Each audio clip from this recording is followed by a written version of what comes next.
موضوع الدرس الأمر بالصبر للنبي صلى الله عليه وسلم وأحوال الأشقياء، سورة المزمل، تفسیر ابن کثیر۔ الحمد لله رب العالمين والصلاة والسلام على أشرف الأنبياء وسيد المرسلين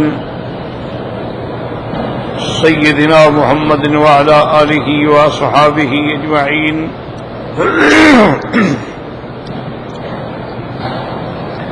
اللهم صل على سيدنا محمد وعلى آل سيدنا محمد كما صليت على إبراهيم وعلى آل إبراهيم في العالمين إنك حميد مجيد۔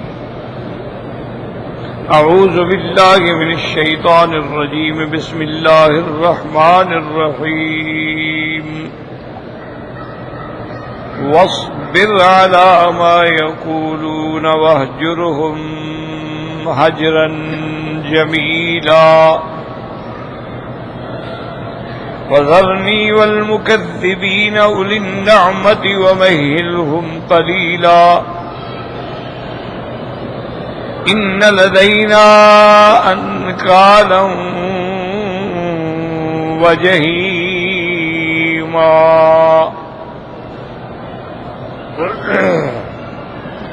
وطعاما ذا غصة وعذابا أليما يوم ترجف الأرض والجبال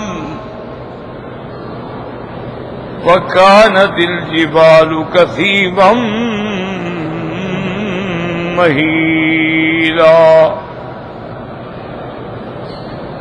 إنا أرسلنا إليكم رسولا شاهدا عليكم كما أرسلنا إلى فرعون رسولا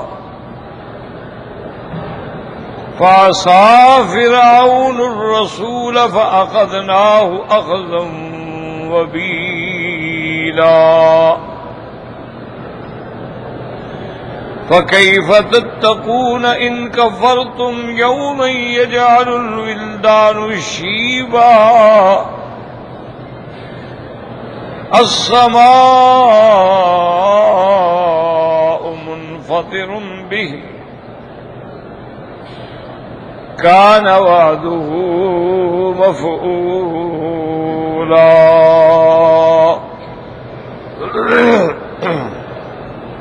اللہ تبارک و تعالی نے کلام مقدس کی ان آیات مبارکہ میں حضور صلی اللہ علیہ وسلم کو یہ حکم دیا کہ فاصبر علی ما یقولون، یہ جو کچھ کہتے ہیں، جو ان کے کلمات ہیں، ان پہ آپ صبر کریں اور ان کو چھوڑیں تب بھی اچھے طریقے سے۔ وَهْجُرْهُمْ هَجْرًا جَمِيلًا، حجرن جمیلہ کا معنی یہ ہوتا ہے کہ جس میں گالی گلوچ نہ ہو اور کوئی باتیں نہ ہو، بس یہ ٹھیک ہے جی، تم لکم دینکم ولی دین،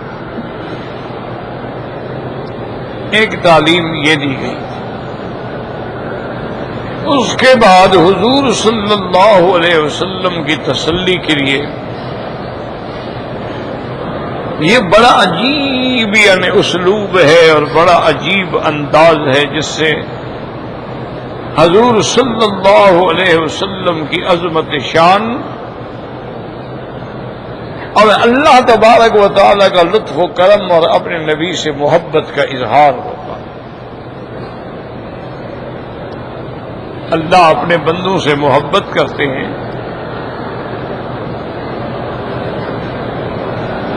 لیکن سب سے زیادہ محبت تو انبیاء سے ہے، اور پھر حضور پاک کا شان تو سب سے زیادہ ہے۔ تو یہ اسلوب جو ہے نا، اس اسلوب کو سمجھیں کہ جیسے کسی کو شکایت پہنچے تو بادشاہ اس کو کہتا ہے بھئی آپ تسلی کریں، آپ چھوڑیں، بس یہ جانے اور میں جانوں۔ تو اللہ بھی اپنے نبی کو فرما رہے ہیں آپ صبر کریں، ذرنی والمکذبین، ان جھوٹوں کو چھوڑ دیں میرے لیے، میں ان سے خود بدلہ لوں گا، آپ فکر نہ کریں۔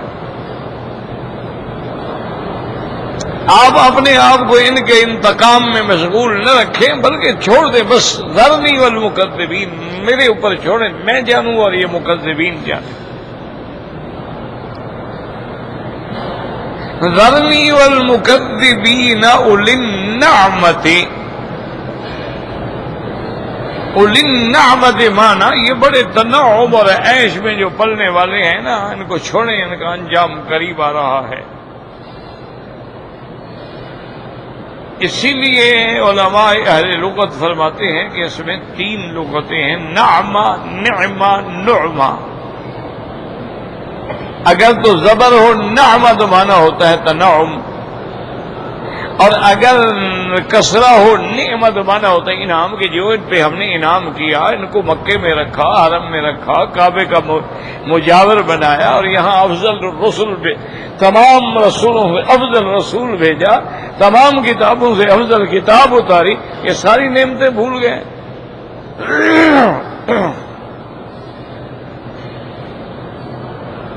وَمَهِّلْهُمْ قَلِيلًا، اور ان کو آپ مہلت دیں، بس تھوڑی سی مہلت دے دیں۔ قلیلاً کا معنی تھوڑی مہلت۔ اب اس تھوڑی مہلت سے کیا مراد ہے؟ بعض علماء فرماتے ہیں اس سے مراد یہ ہے کہ یہ جو دنیا کی زندگانی ہے نا، یہ تھوڑی سی تو ہے، کیونکہ جب آدمی مر جاتا ہے، من مات قامت قیامت، اس کی تو قیامت قائم ہو گئی نا۔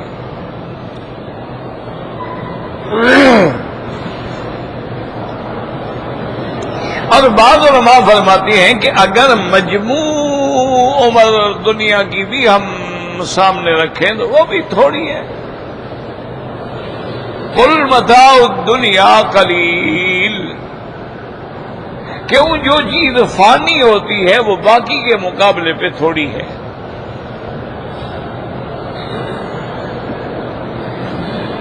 اللہ تبارک و تعالیٰ نے ان کو دنیا میں بھی عذاب دیا، قریش مکہ کو، تکذیب کرنے والوں کو، استکبار والوں کو اللہ نے ایسی سزا دی کہ جنگ بدر میں ان کے 70 سردار جو تھے وہ قتل ہوئے۔ یہ تو دنیا کی سزا تھی، اور اصل سزا تو آخرت کی سزا ہے۔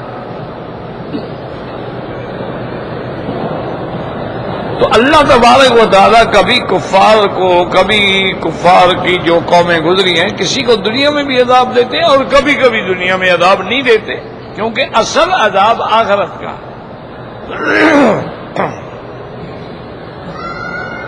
کبھی اپنی قدرت کا نمونہ دکھانے کے لیے دنیا میں بھی عذاب دے دیتے ہیں، قوم عاد کو دیا، قوم سمود کو دیا، قوم لوط کو دیا، قوم فرعون کو دیا، قوم نوح کو دیا،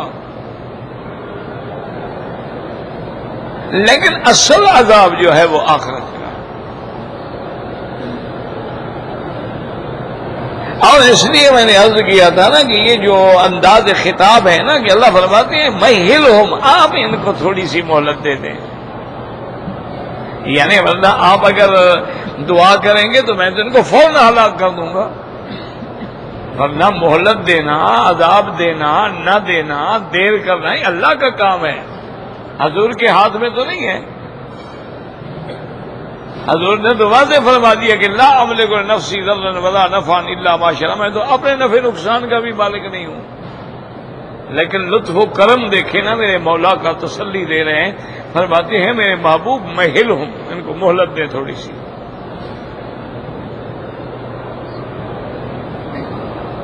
لیکن اسلوب قرآن جو ہے وہ یہ بتلاتا ہے کہ قلیلاً سے مراد پوری دنیا کی عمر ہے، اور دنیا کی عمر جو ہے وہ قلیل ہے آخرت کے مقابلے میں۔ ایسے تو ہزاروں سال گزر گئے، لیکن اگر اس کا آخرت کے ساتھ تقابل کیا جائے تو وہ باقی ہے، یہ فانی ہے، اور ہر فانی ختم ہونے والی چیز ہے۔ عمر آدمی کی 100 سال ہو تب بھی ختم ہو جائے گی، 70 سال ہو تب بھی ختم ہو جائے گی، ختم تو ہو جانی ہے نا۔ اور اصل عذاب جو ہے اب اس کا اللہ سے ان لدینا انکالا وجحیما وطعاما ذا غصۃ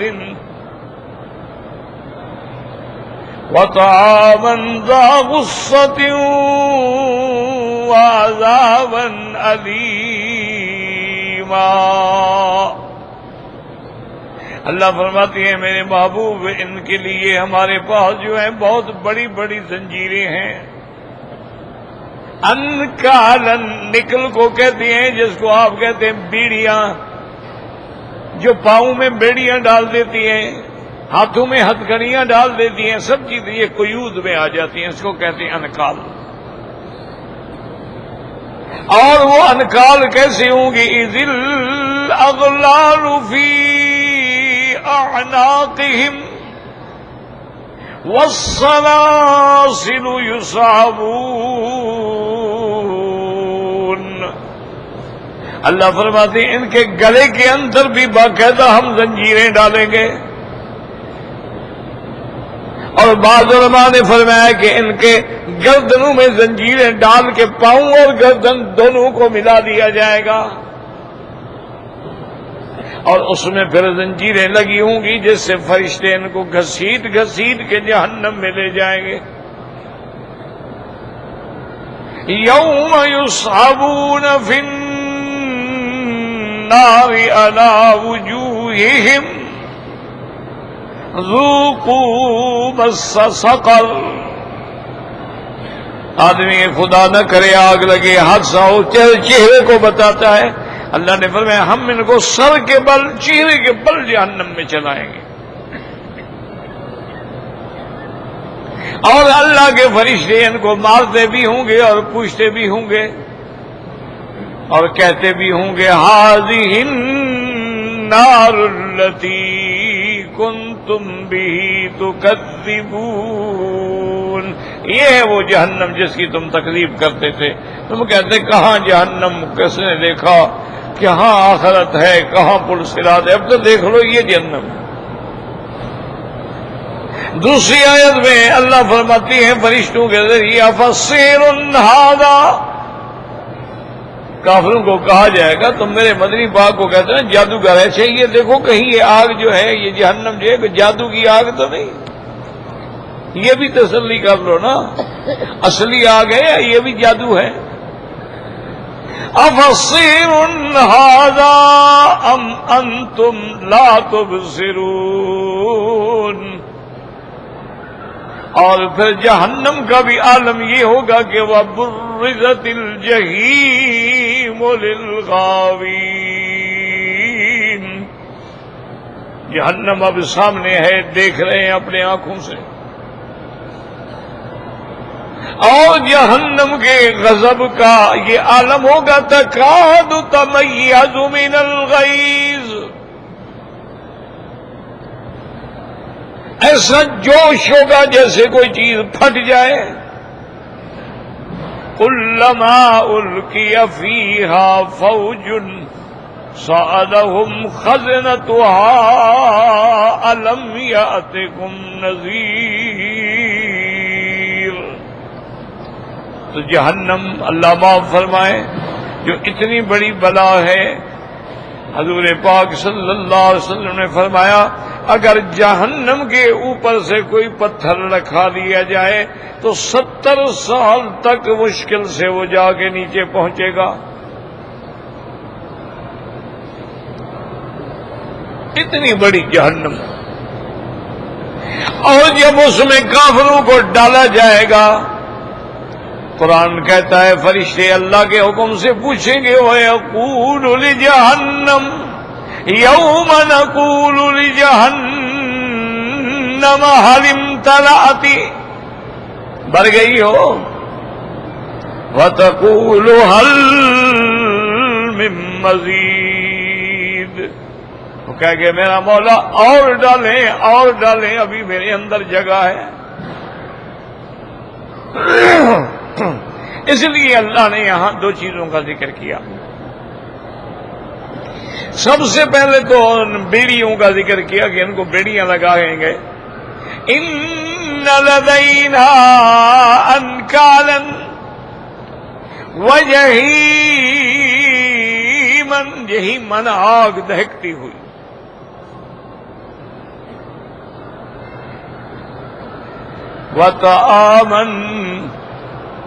وطعاما ذا غصۃ، اور ان کے لیے کھانا ہوگا جہنمیوں کو کھانا دیں گے، اور وہ کھانا ایسا ہوگا ذات غصۃ، حلق میں اٹکنے والا، نہ اوپر جائے نہ نیچے۔ اور وہ کھانا کیا ہوگا؟ دوسری جگہ اللہ تبارک و تعالی نے ذکر فرمایا ہے کہ ان کے کھانے کے لیے کیا ہوگا؟ شجرۃ الزقوم، طعام اللصیم، ان کے کھانے کے لیے وہ زقوم کا، اور زقوم بھی وہ جو جہنم میں پیدا ہوگی۔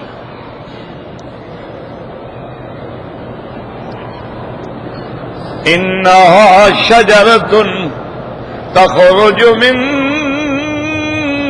اصل الجحیم،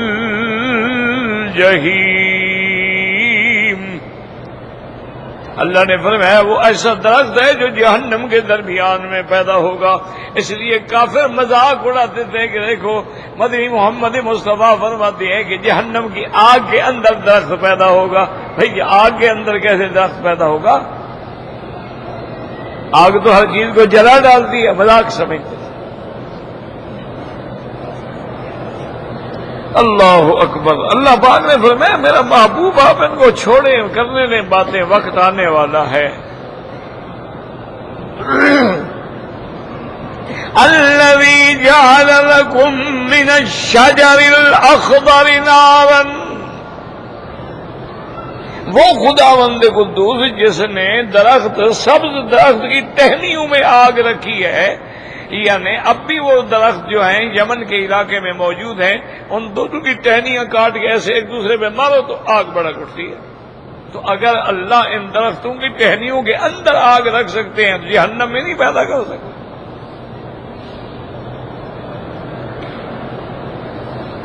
اسی طرح اللہ تبارک و تعالی نے دوسری جگہ ارشاد فرمایا ہے، ایک تو ان کا کھانا کیا ہوگا؟ زقوم ہوگا، اور دوسرا ان کا کھانا کیا ہوگا؟ زری ہوگا۔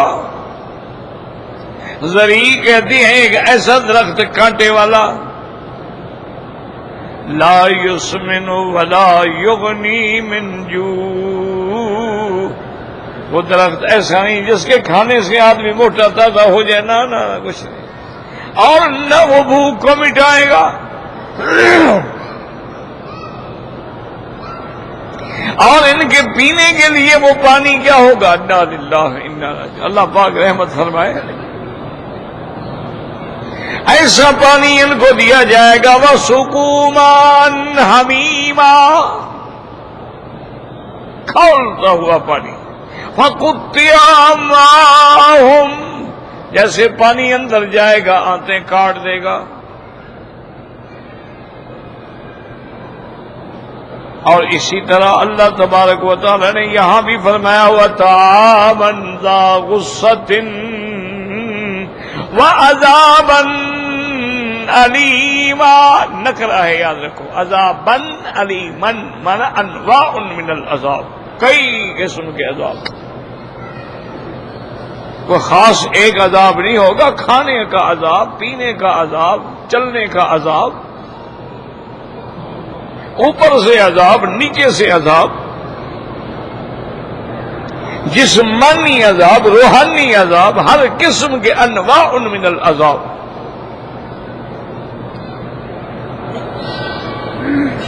اس لیے فرمایا عذابا علیما، عذابن بھی نکرا، علیمن بھی نکرا ہے، علیمن مانا ایسا مؤلمن، درد پہنچانے والا۔ لیکن یاد رکھو کہ قرآن کو سمجھنے کی کوشش کرو،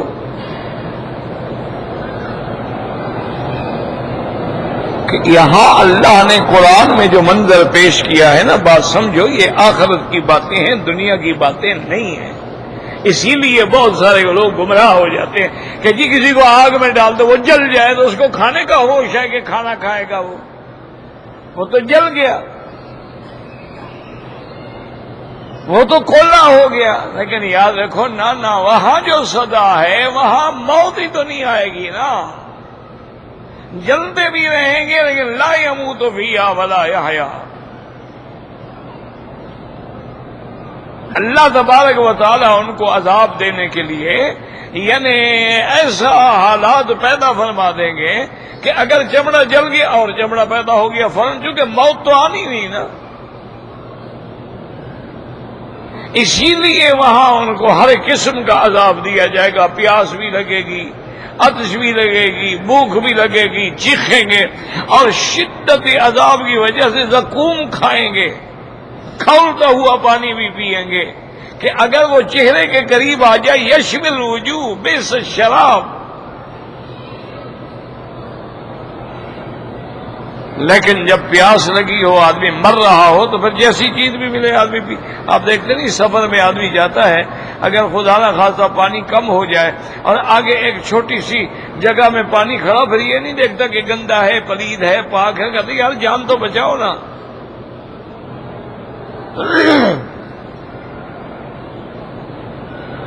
تو اس لیے اللہ تبارک و تعالی نے ایک نمونہ بیان کیا ہے کہ وہ قیامت کا نمونہ جو ہے وہ نمونہ ہی الگ ہے۔ اچھا، اب مسئلہ پیدا ہوتا تھا کہ یہ ساری چیزیں کب ہوں گی؟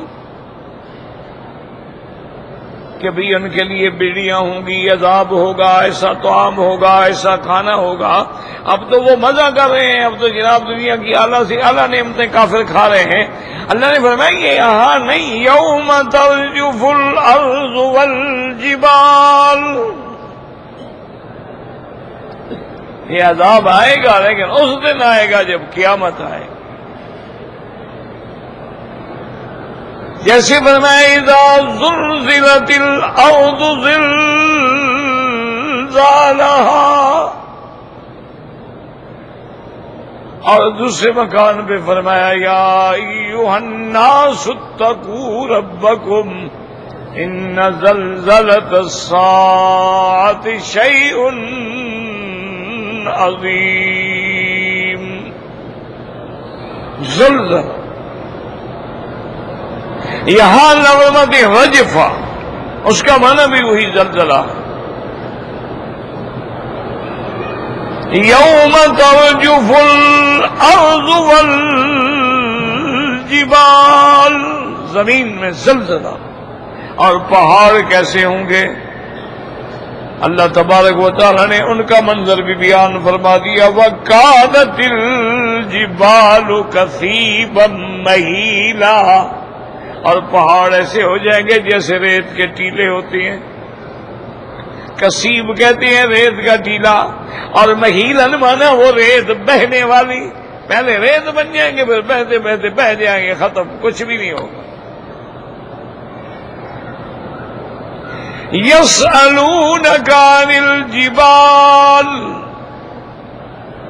فقل ینسفها ربی نسفا فَيَذَرُهَا قَاعًا صَفْصَفًا لَا تَرَىٰ فِيهَا عِوَجًا وَلَا أَمْتًا، اور کہیں اللہ فرماتے ہیں اذا دُكَّتِ الْأَرْضُ وَالْجِبَالُ دَكَّةً وَاحِدَةً، اور کہیں اللہ فرماتے ہیں وَتَكُونُ الْجِبَالُ كَالْعِهْنِ الْمَنفُوشِ۔ تو اس لیے یاد رکھیں کہ پہاڑوں پر یہ ساری حالتیں آئیں گی۔ اول وہ بڑے بڑے پتھر ہو جائیں گے، پھر اس کے بعد اور ریزہ ریزہ ہو جائیں گے، پھر اس کے بعد وہ ریت کا ٹیلا بن جائیں گے، پھر ریت بھی بہنا شروع ہو جائے گی، اس کے بعد ہمیشہ کے یہ ختم ہو گیا، وجود بھی باقی نہیں رہے گا۔ دیکھیں گے میدان صاف پڑے ہوئے، ان میں نہ کوئی آڑ ہے نہ ان میں کوئی کسی قسم کی غار ہے۔ اس لیے احوال مختلف ہوتے ہیں۔ ویسے بھی دنیا میں بھی آپ دیکھ لیں کہ ایک پہاڑ کو توڑنا ہو تو اس کے بھی احوال مختلف ہوتے ہیں نا۔ پہاڑ توڑ رہے ہیں، کبھی بڑا پتھر ٹوٹ پڑے، پھر جناب اس کو توڑیں گے، پھر اور چھوٹے چھوٹے پتھر نکلیں، پھر جناب اس میں ڈائنامیٹ رکھیں گے تو اڑ جائیں گے، چھوٹے چھوٹے پتھر ہو کے اڑ جائیں گے۔ تو یہاں بھی تو ہمارے سامنے وہ اسی طرح قرآن نے ان سب کا نقشہ کھینچا، اور یہاں اللہ تبارک و تعالی نے فرمایا وَكَانَتِ الْجِبَالُ كَثِيبًا مَّهِيلًا،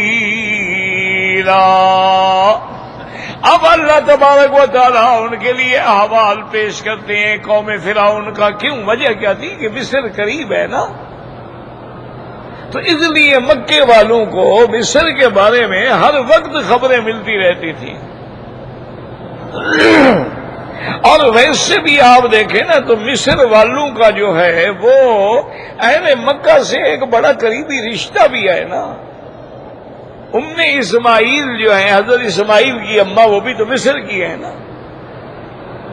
پھر سیدنا اسماعیل علیہ السلام کی ایک شادی جرہم میں ہوئی، اور پھر اس کے بعد آپ کی شادی جو ہے وہ بھی مصر سے ہوئی. تو مصر سے تو ایک قسم کی رشتہ داری بھی ہے، قرابت بھی ہے،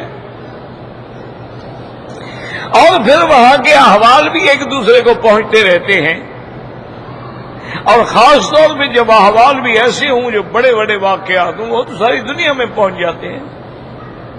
اس لیے اللہ نے فرمایا کہ مکے والوں غور کرو، یہ کوئی نئی بات نہیں ہے کہ ہم نے آپ کے پاس پیغمبر بھیجا ہے، ہم تو ہمیشہ ہر قوم میں پیغمبر بھیجتے ہیں. انا ارسلنا الیکم رسولا شاہدن علیکم کما ارسلنا الی فرعون رسولا فعصى فرعون الرسول فأخذناه أخذا وبيلا. اللہ نے فرمایا قریش ہم نے تمہارے پاس اپنا پیغمبر بھیجا ہے جیسے ہم نے فرعون کے پاس بھی اپنا پیغمبر بھیجا. اب اس کا معنی یہ نہیں ہوتا کہ حضرت موسیٰ علیہ السلام صرف فرعون کے لیے الی فرعون وملئہ، اور کبھی یہ ہوتا ہے کہ فرعون کا نام لے لیا اور باقی سارے اس کے تابع ہو گئے. ورنہ موسیٰ علیہ السلام کی نبوت جو ہے وہ تو سارے بنو اسرائیل کے لیے بھی تھی، قبط کے لیے بھی تھی، فرعون کے لیے بھی تھی، اس کی قوم کے لیے بھی تھی. شاہدن علیکم کیا مانا؟ تمہارے اعمال پہ گواہی دینے والا. اور بعض علماء فرماتی ہیں شاہد کا معنی ہوتا ہے اللہ کی توحید کی شہادت دینے والا اور بیان کرنے والا. اور شاہد کا معنی گواہ بھی ہوتا ہے. قیامت والے دن جیسے اللہ تبارک و تعالی ہر امت کے پیغمبر کو کھڑے کر کے گواہی لیں گے کہ آپ نے امت کو پیغام پہنچایا، انہوں نے کیا جواب دیا. فَكَيْفَ إِذَا جِئْنَا مِنْ كُلِّ أُمَّةٍ بِشَهِيدٍ وَجِئْنَا بِكَ عَلَى هَؤُلَاءِ شَهِيدًا. ہر پیغمبر اور ہر پیغمبر کی صداقت میں پھر میرا مدنی محمد مصطفیٰ گواہی دے. اسی طرح حضور کی امت بھی قیامت میں گواہی دے گی. اس لیے اللہ نے فرمایا انا ارسلنا الیکم، ہم نے رسول بھیجا، اور کوئی نئی بات نہیں ہے، ہم دور کی بات نہیں کرتے ہیں. کما ارسلنا الی فرعون رسولا، جیسے ہم نے فرعون کے پاس رسول بھیجا. شاہدن علیکم، تمہارے اعمال کو دیکھ رہا ہے. لیکن جب اللہ کے پیغمبر موسیٰ علیہ السلام وہاں تشریف لے گئے اور فرعون نے کیا کیا؟ فعصى فرعون الرسول، فرعون نے انکار کیا، عصیان کیا. اس نے کہا کمال کی بات ہے، میں نبی مان لوں تم کو؟ انہوں نے کہا میں نبی نہیں مانتا، معلوم ہوتا ہے کوئی جادوگر ہے. اللہ فرماتے ہیں بھئی یہاں اختصار ہے. فعصى فرعون الرسول فأخذناه أخذا وبيلا، پھر ہم نے پکڑا اس کو سخت پکڑنا. اسی طرح اللہ تبارک و تعالی نے دوسرے مقامات پر بھی قرآن پاک میں فرعون کے قصے میں بیان فرمایا ہے. فأخذه الله نكال الآخرة والأولى،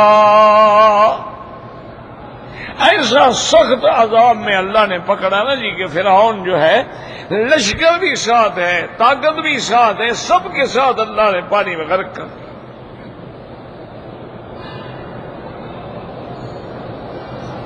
اور وہ نکل بھی نہیں سکتا ہے۔ تو اس میں تنبیہ تھی قوم قریش کو کہ مکے والوں، اگر فرعون نے موسیٰ علیہ السلام کو نہ مانا اور ہم نے اس کو عذاب میں مبتلا کر دیا اور تم امام الانبیاء کو نہیں مانو گے تو تمہیں ہم چھوڑ دیں گے، تمہیں بھی ہم سزا دیں گے۔ اور پھر اللہ پاک آگے پھر قیامت فَكَيْفَ تَتَّقُونَ إِن كَفَرْتُمْ، اگر تم اپنے کفر پہ اسی طرح ٹکے رہے تو پھر قیامت والے دن عذاب سے کیسے بچو گے؟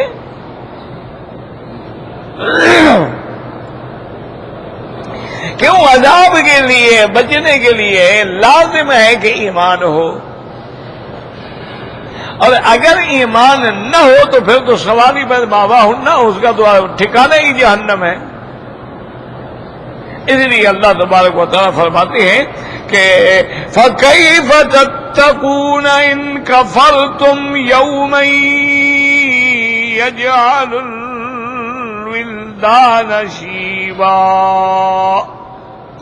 تم اس دن پھر اللہ کے عذاب سے کیسے بچو گے کہ وہ دن تو ایسا ہوگا کہ جو بچوں کو بھی بوڑھا کر دے گا۔ کیا مانا؟ یعنی شدت عذاب سے، شدت خوف سے۔ اللہ رحمت کرے، اس دنیا میں بھی ایسے تجربے ہوئے ہیں کہ بعض لوگوں پہ غموں کے پہاڑ جو ٹوٹے ہیں تو ایک رات میں بال سفید ہو گئے، ایک رات میں گویا بوڑھے ہو گئے۔ تو پھر جب قیامت کا عذاب ہوگا تو اس وقت کیا حال ہوگا؟ اور پھر وہ عذاب بھی اتنا لمبا ہوگا کہ ایک دن جو ہے وہ 1000 سال کے برابر ہوگا، اور پھر اس دن شدتی عذاب کا یہ عالم ہوگا کہ لوگ اپنے عذاب کی اس شدتی حرارت کی وجہ سے اپنے اپنے پسینے کے اندر غرق کھڑے ہوں گے۔ اس لیے اللہ نے فرمایا کہ تم اب تو مخالفت کر رہے ہو، پھر اس دن کے عذاب سے کیسے بچو گے؟ فَكَيْفَ تَتَّقُونَ إِن كَفَرْتُمْ يَوْمًا يَجْعَلُ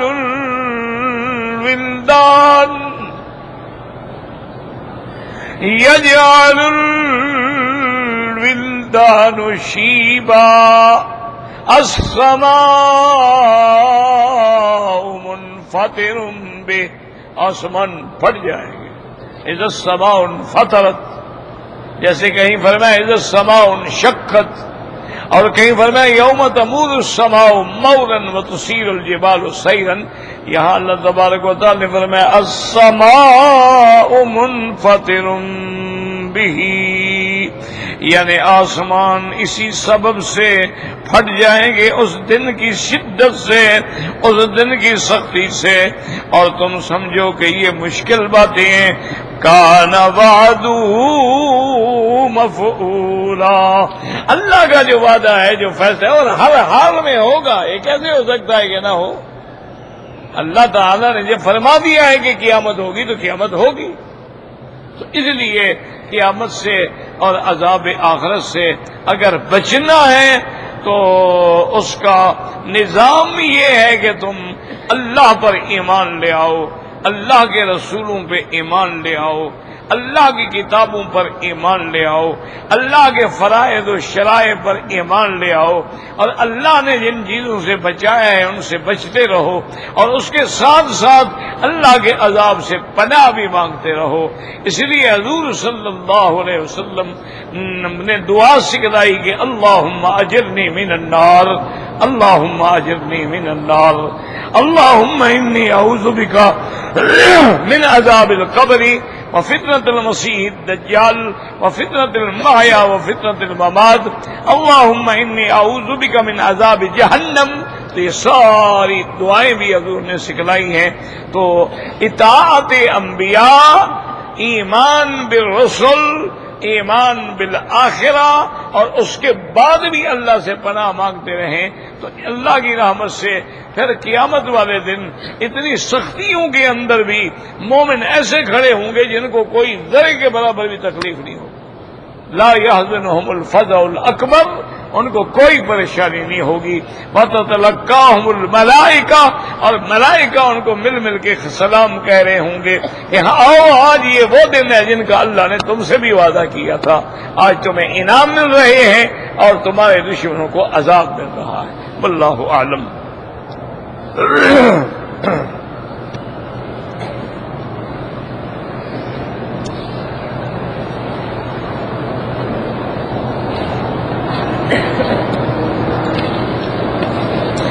کہتے جی کہ آپ کے وہاں جی واقع حقیقت ہے کہ میرے والد صاحب رحمت اللہ علیہ حضرت مولانا خیر محمد صاحب وہ بڑی زمانے سے ان کو سرزمین حرم سے عشق تھا، محبت تھی. جب ان بادشاہوں کے والد حضرت ملک عبدالعزیز رحمت اللہ علیہ کا دور تھا، اس زمانے میں بھی آتے تھے، بلکہ ابھی اس سے پہلے کا دور تھا، اس وقت بھی وہ تشریف لائے. لیکن ان کی عادت مبارک یہ تھی کہ کبھی آتے تھے تو سال ٹھہر گئے پھر چلے گئے، 2 سال ٹھہر گئے پھر چلے گئے، 3 سال ٹھہر گئے پھر چلے گئے. وہ ہمیشہ ایسے کرتے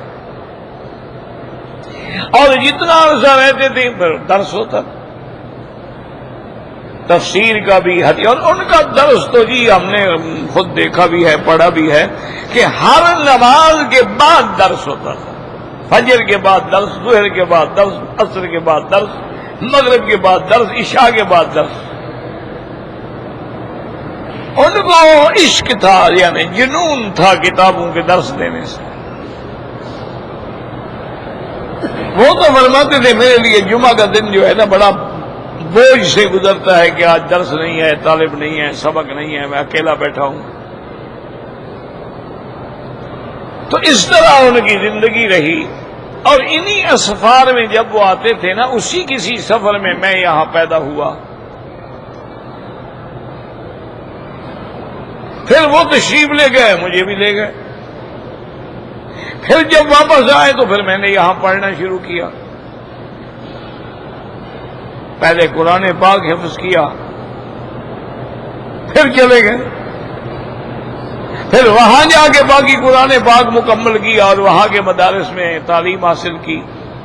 زیادہ اپنے والد صاحب رحمت اللہ علیہ سے پڑھا. پھر مستقل طور پہ 1960 میں والد صاحب رحمت اللہ علیہ مستقل ہجرت فرما کے مستقل پاکستان چھوڑ کے یہاں آ گئے.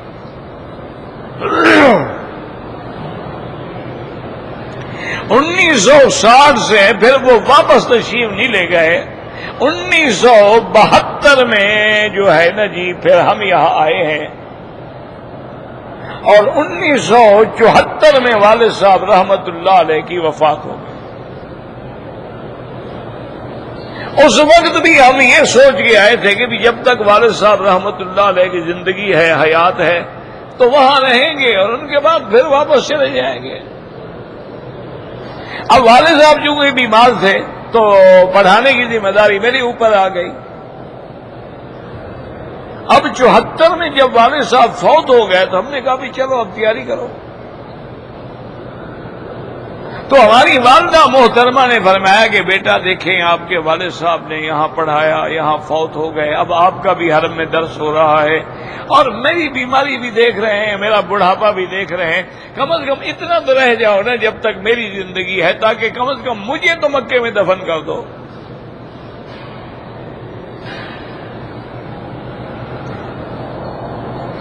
بہت بڑی عابدہ زاہدہ قسم کی خاتون تھی. تقریباً یعنی ہم نے دیکھا ان کی آخری عمر جو ہے وہ کبھی بستر پہ نہیں لیٹی، مصلے پہ بیٹھی رہتی، قرآن پڑھتی رہتی، وہیں سو گئی تو سو گئی، ورنہ بستر پہ لیٹا ہوا نہیں دیکھا. اور جس دن موت ہوئی نا ان کی تو مجھے خود فرمایا، میں حرم آ رہا تھا، میں کہا کہ عشاء کے بعد وہاں دوستوں کے ساتھ نہ بیٹھ جانا، جلدی آ جانا. میں نے کہا اما جان کوئی کام ہے؟ نے کہا ہاں بس تم جلدی آ جانا، میرے جانے کا وقت آ گیا ہے.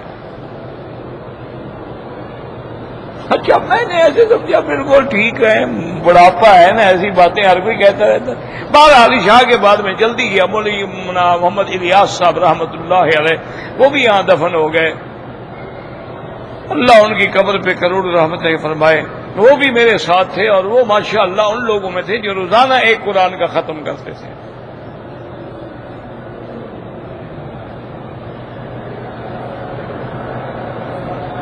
تو وہ بھی میرے ساتھ، میں نے کہا یار والدہ نے کہا تھا جلدی چلنا ہے، میں نے کہا چلو۔ جب ہم گئے نا اپنی گلی میں تو ایسے سیڑھیاں تھیں، ہم چڑھ کے اوپر جاتے تھے تو زور زور سے آواز آ رہی تھی لا الہ الا اللہ لا الہ الا اللہ محمد رسول اللہ۔ تو اس نے کہا یہ کون ذکر کر رہا ہے؟ میں نے کہا یار آواز تو والدہ کی لگتی ہے۔ کہنے لگے آپ کہتے ہیں والدہ بیمار ہے اور ایسی بیمار کی آواز ایسے ہو سکتی ہے؟ میں اندر گیا، مجھے ساتھ بٹھایا، کہا یہاں بیٹھ جاؤ، اور پھر انہوں نے ساری ایمان کی شرطیں پڑھی، ایمان مجمل کیا ہے اور ایمان مفصل کیا ہے، اور سارا کچھ پڑھنے کے بعد کہا کہ اچھا بیٹا میرے جانے کا وقت آ گیا، مجھے جنت المعلیٰ میں دفن کر دیں۔ کلمہ پڑھتے پڑھتے سو وہ لوگ اور تھے، عجیب تھے۔ اب الحمدللہ ثم الحمدللہ تو یہ مجھے پڑھاتے پڑھاتے بھی وہ 72 سے لے کر 75 آ گیا نا جی، 3 سال گزر گئے تو ایک قسم کا حلقہ بن گیا۔ اب میں نے تیاری شروع کی، شاگرد آ گئے، دوست آ گئے، انہوں نے کہا جی اللہ کے حرم کو چھوڑ کے عقل کریں، کہاں جا رہے ہیں آپ؟ چھوڑیں پاکستان کو، بس تمہارے والد ہی تو چھوڑا ہے نا۔ تو اس طرح پھر اللہ کو منظور ہوگا کہ اللہ نے ہمیں بھی یہاں رکھ لیا، تو اس کے بعد اللہ کا شکر ہے جو توفیق ہے، یہ توفیق بھی تو اللہ تعالیٰ کی طرف سے ہے نا، ورنہ ہماری کیا طاقت ہے کہ ہم پڑھا سکیں۔ تو الحمدللہ عربی میں بھی اردو میں بھی درس ہے، اور یہ سب آپ کی دعائیں ہیں اور والدین کی دعوات ہیں، اپنے اساتذہ کی، بزرگوں کی، مشائخ کی دعوتیں دعائیں ہیں کہ وہ ساری زندگی جو تھی نا جی اپنے ملک والی، اور سب کو چھوڑ کے اللہ نے یہاں رہنے کو، اور قیامت تک اللہ محروم نہ فرمائیں۔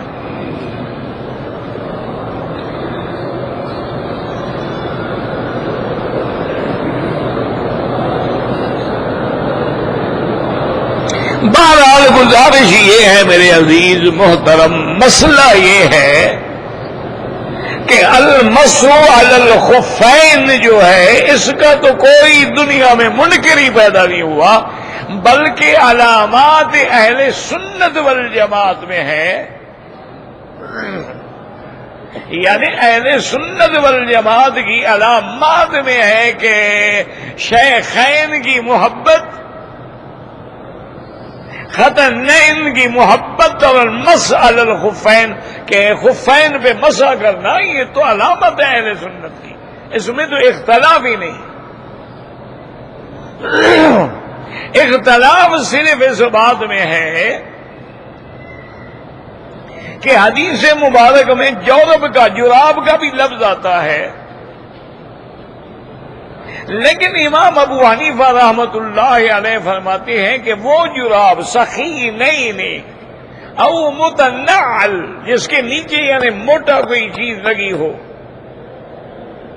اور جراب ایسی ہو جس کے اندر پانی بھی سرایت نہ کرتا ہو، اور جراب ایسی ہو جس کو پہن کے آدمی کچھ چل بھی سکتا ہو، اس کو جوتے کی ضرورت نہ پڑے، تو اس پہ مسح کرنا جائز ہے، ان باریک جرابوں پہ جائز نہیں ہے۔ تو امام ابو حنیفہ رحمۃ اللہ علیہ کے نزدیک تو یہ جو ہماری نیلون کی جرابیں ہیں، یا آج کل کاٹن کی جرابیں ہیں، یا مکس جرابیں ہیں، یا باریک جرابیں ہیں جن سے پاؤں نظر آ رہا ہوتا ہے باقاعدہ، تو ان کے نزدیک اس پہ مسح جائز نہیں۔ امام احمد ابن حنبل رحمۃ اللہ علیہ فرماتے ہیں کہ چونکہ حدیث میں لفظ جورب ہے، جراب ہے، تو اب جو بھی جراب ہو اس پہ مسح جائز، یعنی وہ ظاہر حدیث کے لفظ مبارک کو لے لیتے ہیں کہ بھی حدیث میں جو لفظ آ گیا بات ختم ہو گئی۔ لیکن امام صاحب فرماتی ہیں کہ حضرت بالکل میرا بھی ایمان ہے مسح علی الخفین پہ، لیکن حضور کے زمانے میں جو جرابیں تھیں کیا یہی جرابیں تھیں جن پہ حضور مسح فرماتے تھے؟ اگر ایسی جرابیں تھیں تو ٹھیک ہے، کوئی مسئلہ ہی نہیں، اختلاف ہی ختم ہو گیا۔ ورنہ جو جرابیں صحابہ نے استعمال کی ہیں یا حضور پاک نے استعمال کی ہیں تو آپ اس پہ مسح کریں، ہمیں کوئی اعتراض نہیں۔ تو بہرحال یہ مسئلہ جو ہے، اس لیے حنفی علماء اس آدمی کے پیچھے نماز کو جائز ہی نہیں سمجھتے جو جرابوں پہ مسح کر لے۔ وہ کہتے ہیں اس کا وضو ہی نہیں ہوا، جب امام کا وضو ہی نہیں ہے تمہاری نماز کیسے ہوگی؟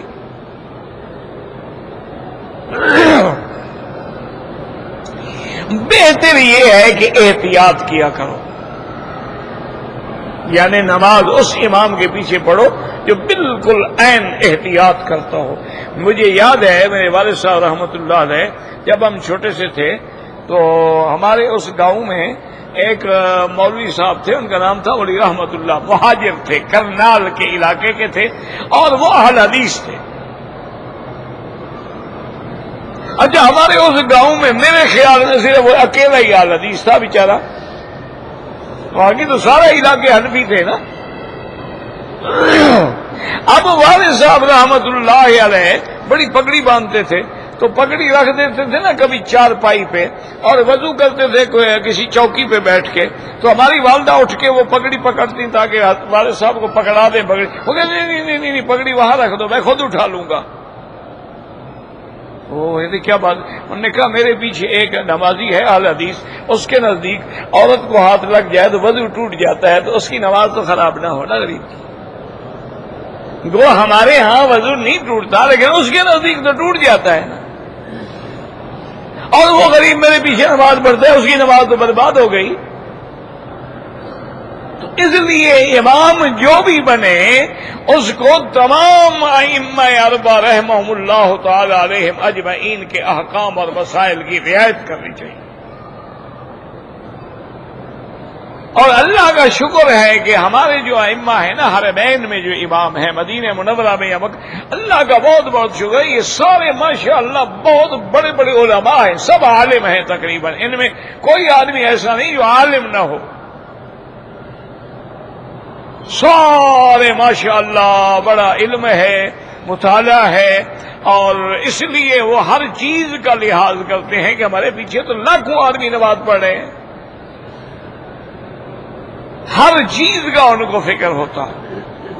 یعنی آپ نے دیکھا نا کبھی سجدہ تلاوت ہو تو سجدہ لمبا کر دیتے ہیں کہ بھی بعض لوگوں کو پتہ نہیں لگے گا کہ سجدہ تلاوت امام رکوع کے بجائے سجدے میں کیوں چلا گیا، اس کو تو پتہ ہی نہیں کہ صورت سجدہ ہے۔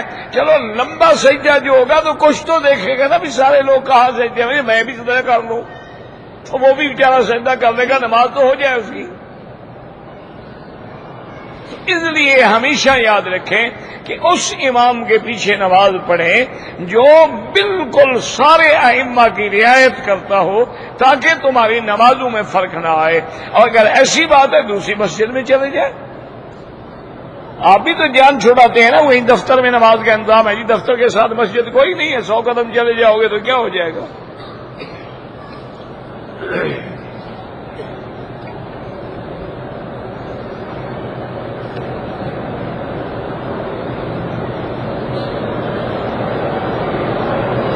میرے والدین حج میں 2 سال پہلے آئے تھے، عرفات نہیں جا سکے، پھر ان کا تو حج ہوا ہی نہیں نا۔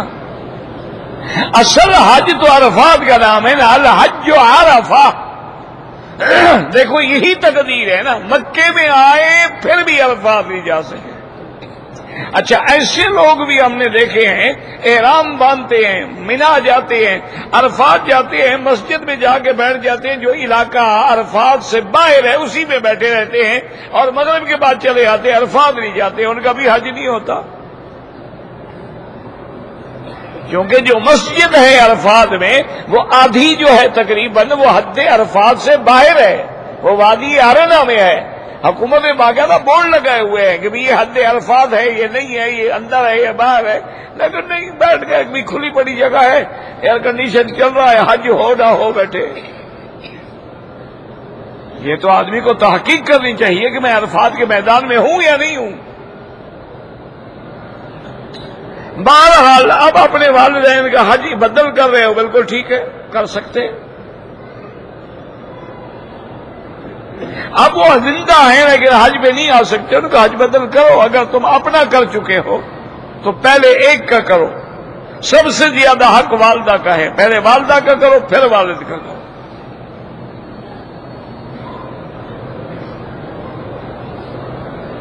میں پاکستان سے آیا ہوں شوال میں اور میں نے عمرہ بھی کیا ہے. اب اگر آپ حج کریں گے آپ کا حج تمتع ہوگا، اس میں تو کوئی جھگڑا ہی نہیں، کوئی سوچنے والی بات ہی نہیں کہ آپ نے عمرہ بھی کر لیا ہے اور حج بھی کریں گے.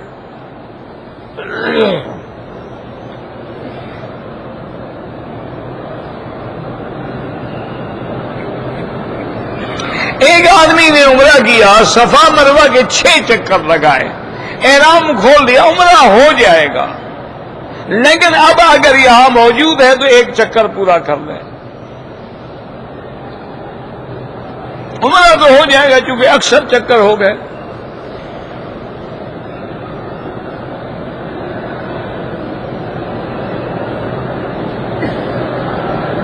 کہتے جی کہ ہمارے گھروں میں جو حمام ہیں ان میں بیسن جو ہاتھ دھونے کی جگہ ہوتی ہے وہ بھی لگے ہوتے ہیں، اسی میں اندر کھڑے ہو کے اگر ہم وضو کریں بالکل ٹھیک ہے. کیا ہے بھائی حمام آج کل جب بیسن ہے تو اس کا مطلب آپ کا حمام فلش لگا ہوا ہے، فلش کھینچا صاف ہو گیا، پھر تو ایک کمرہ ہی ہے اور کیا ہے، بالکل وضو جائز ہے.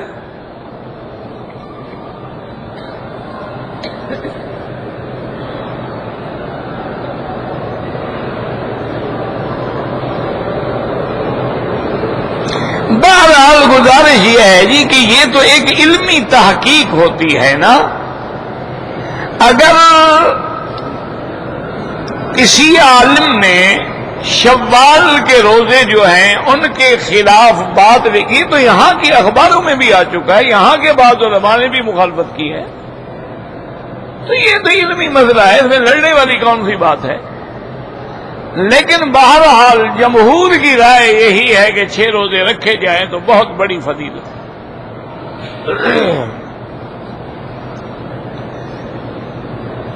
بچے کا ختنہ کب کریں؟ جب موقع ملے کر لو، جتنا جلدی کرو اچھا ہے، بچے کو تکلیف نہیں ہوتی. ورنہ تو آپ بعد میں بھی کر سکتے ہیں، سال کے بعد بھی کر سکتے ہیں، اس میں تو کوئی مسئلہ نہیں. حضرت ابراہیم علیہ السلام کے تو 60 سال عمر ہوئی تھی جب ختنہ کیا تھا، حکم ہی اللہ کا تو اس وقت آیا.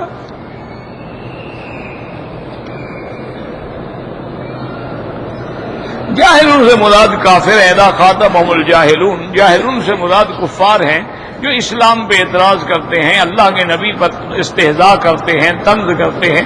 اس کے بعد پھر ہر جاہل پر بھی آ جاتا ہے، کیوں جاہل تو پھر جاہل ہے نا. کل شیء شیء والجہل لیس بشیء.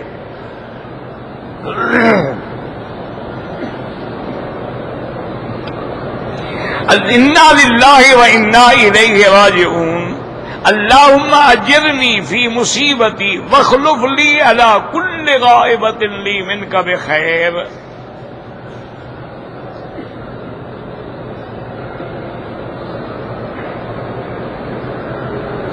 ہم نے مدینہ منورہ گئے تھے، عمرہ نہیں کیا وہاں سے. وجہ کیا تھی؟ اگر عذر کوئی نہیں تھا، وجہ کوئی نہیں تھی تو حنفی مسلک میں آپ پر دم ہے، آپ عمرہ بھی کریں یا فوراً جا کے مدینے سے عمرہ کر لیں، دم نہیں ہوگا. باقی آپ نے حج نہیں کرنا، کوئی بات نہیں، نہ کریں، آپ لاکھ دفعہ عمرے کریں.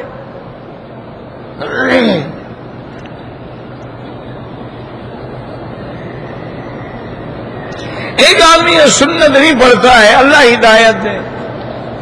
ہم نے تو وہ بھی دیکھے ہیں جو فرض بھی نہیں پڑھتے. تو حضرت شاہ جی عطا اللہ شاہ بخاری رحمت اللہ علیہ ڈیرہ غازی خان کے کسی علاقے میں تقریر فرما رہے تھے، اللہ ان کی قبر پہ رحمت فرمائے.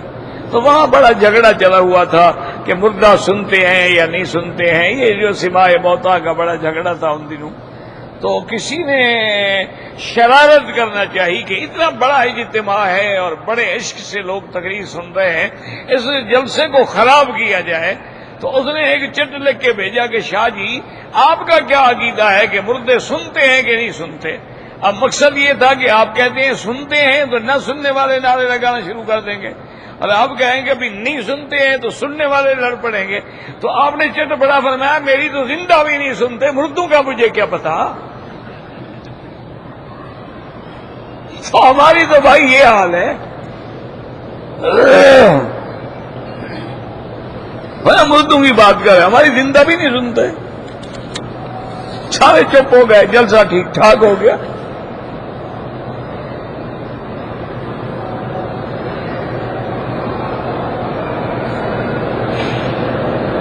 اگر اولاد نہ ہو تو شوہر کا بالکل بیوی کی جائیداد میں حصہ ہے، اس کا چوتھا حصہ ہوگا.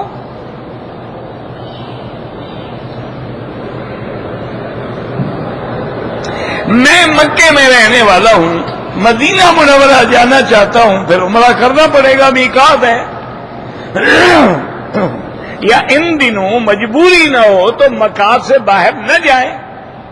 اچھا، اور بعض حنفی ہیلا بھی کر لیتے ہیں. ہیلا بھی ہوتا ہے نا کہ بھئی مدینے سے آتے ہوئے سیدھا مکے نہ آئیں، جموں آ جائیں، بارہ آ جائیں، جدہ آ جائیں، وہاں کچھ رہ کے پھر مکے آ جائیں، تو پھر کوئی جرمانہ نہیں دینا پڑے گا، احرام بھی نہیں باندھنا پڑے گا. یہ باقاعدہ کتابوں میں ہے کہ آدمی طائف سے آ رہا ہے، اذا نبا بستان عرفات، اگر وہ عرفات کی نیت کر لے، وہاں آگے بیٹھ جائے اور جناب اس کے بعد مکے آئے تو دم نہیں پڑے گی. باقی کہتے ہیں نا جی کہ یہ حنفی ہیلے کرتے ہیں. اللہ کے بندے، ہیلا تو اللہ نے خود بھی سکھایا ہے نا.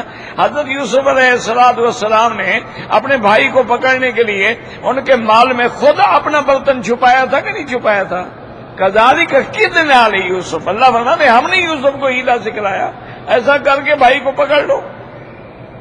تو ہیلا تو اللہ بھی سکھلاتے ہیں. تو ہیلا وہ حرام ہوتا ہے جو شریعت کے خلاف. جنت کا دروازہ کتنا ہے؟ 8 دروازے ہیں جناب. ہمارے لیے تو ایک ہی کافی ہے، دعا کرو اندر اللہ جانے تو دے، بس اللہ نصیب کر دے. ایک دروازہ بھی، وہ بھی شان والے ہیں نا. حضرت صدیق نے پوچھا تھا کہ یا رسول اللہ صلی اللہ علیہ وسلم، تو جنت کے 8 دروازے ہیں، روزے والوں کو روزے والا دروازہ، کوئی ایسا بندہ بھی ہوگا امت میں، دنیا میں، کہ جس کو 8 دروازے پکار رہے ہوں کہ میرے اندر؟ آپ نے کہا تم ہو، تمہیں 8 دروازے پکار رہے ہو. تو ایسے نصیب والے بھی تو ہوں گے، لیکن اللہ تو ہمیں کسی ایک دروازے سے بھی اندر داخل کر دے، ہمارے لیے بہت بڑی بات ہے. اللہم صلی علی سیدنا محمد وعلی آل سیدنا محمد وبارک وسلم. اللہم انا نسألک رضاک والجنۃ ونعوذ بک من سخطک والنار. اللهم إنا نسألك رضاك والجنة ونعوذ بك من سخطك والنار. اللهم إنا نسألك رضاك والجنة ونعوذ بك من سخطك والنار. اللهم فرج هم المهمومين، نفس كرب المكروبين، واقض الدين عن المدينين، واشفنا واشف مرضانا ومرضى المسلمين. صلى الله تعالى على خير خلقه سيدنا محمد وعلى آله وصحبه أجمعين. اللهم صل على سيدنا محمد وعلى آل سيدنا محمد كما صليت على إبراهيم وعلى آل إبراهيم وفي العالمين. بسم الله.